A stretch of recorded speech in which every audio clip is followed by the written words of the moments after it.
नमस्कार, मैं नियाज खान और आप देख रहे हैं एनएमएफ न्यूज। देश में चुनावी सीजन आया हुआ है। सभी पार्टियां इन चुनावों को देखते हुए अपने अपने एजेंडे सेट कर चुकी हैं। विपक्ष ने बीजेपी को हराने के लिए इंडिया नाम की महागठबंधन बनाई है, तो वहीं बीजेपी भी अब विपक्ष के हर दांव का काट निकाल रही है। सबसे पहले तो बीजेपी ने इंडिया महागठबंधन के नाम को लेकर ही सवाल खड़ा किया।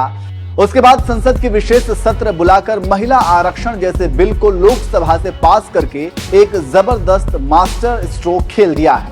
आपको पता है कि मध्य प्रदेश, छत्तीसगढ़ और राजस्थान समेत 5 राज्यों में विधानसभा चुनाव होने वाले हैं। खासकर मध्य प्रदेश और राजस्थान में तो बहुत पहले से ही बीजेपी और कांग्रेस के बीच सियासी खेल शुरू हो चुका है, क्योंकि राजस्थान में एक तरफ बीजेपी सत्ता में वापसी चाहती है, तो वहीं मध्य प्रदेश में कांग्रेस बीजेपी को उखाड़ फेंकना चाहती है। और ये दोनों ही चुनाव दोनों ही पार्टियों के लिए लोकसभा का रास्ता आसान कर सकती हैं। इसलिए भी दोनों राज्यों में दोनों ही पार्टियां राजनीति के मैदान में कमर कस चुकी हैं। और जैसा कि हमने पहले ही बताया कि इन चुनावी सीजन में पीएम मोदी के नेतृत्व वाली केंद्र की सरकार ने विशेष सत्र में महिला आरक्षण से संबंधित नारी शक्ति वंदन विधेयक पारित करके 2024 लोकसभा चुनाव से पहले मास्टर स्ट्रोक खेल दिया है। हालांकि राजनीतिक विश्लेषक ये भी कह रहे हैं कि बीजेपी का फोकस सिर्फ लोकसभा चुनाव ही नहीं है, क्योंकि लोकसभा चुनाव में अभी करीब 6 महीने का समय बचा है और शीतकालीन सत्र में करीब 2 महीने का।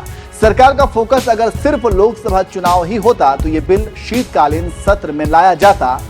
तब तक समय चक्र की चाल चुनाव और तारीख की दूरी थोड़ी और कम कर चुकी होती। लेकिन सरकार ये बिल विशेष सत्र में लेकर आई, जो बताता है कि निगाहें भले ही 2024 पर हो, निशाना 5 राज्यों के चुनाव भी है।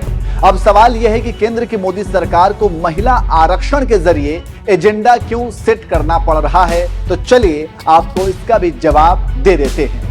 सबसे पहले तो आपको बता दें कि इस बार के चुनाव में महिलाओं से संबंधित मुद्दों को ज्यादा हवा दी जा रही है। और आप जानते ही हैं कि महिलाएं हमारे देश की आधी आबादी है। हर चुनाव में महिला मतदाता किसी को भी हराने और जिताने में एक अहम किरदार निभाती है। एक रिपोर्ट के मुताबिक कर्नाटक चुनाव में 44% महिलाओं ने कांग्रेस को वोट दिया था, तो वहीं बीजेपी को 33% महिलाओं का वोट मिला था। वहीं अब आगामी चुनावों को देखते हुए कांग्रेस ने मध्य प्रदेश में महिलाओं पर ध्यान केंद्रित करते हुए 500 रुपए में गैस सिलेंडर और हर महीने 1500 रुपए देने की गारंटी का दांव खेला है।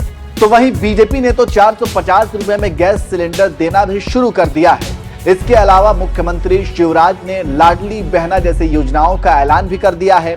और केंद्र की मोदी सरकार ने देश के सबसे बड़े पंचायत संसद में महिलाओं को आरक्षण देने के लिए एक कदम भी बढ़ा दिया है। तो इस तरह से आप महिला वोटरों की ताकत को समझ गए होंगे और ये भी समझ गए होंगे कि आगामी 5 राज्यों के चुनाव के साथ साथ लोकसभा चुनाव में भी महिलाओं की ताकत क्या है और सरकार क्यों महिलाओं के लिए लोक लुभावन योजनाओं का ऐलान कर रही है।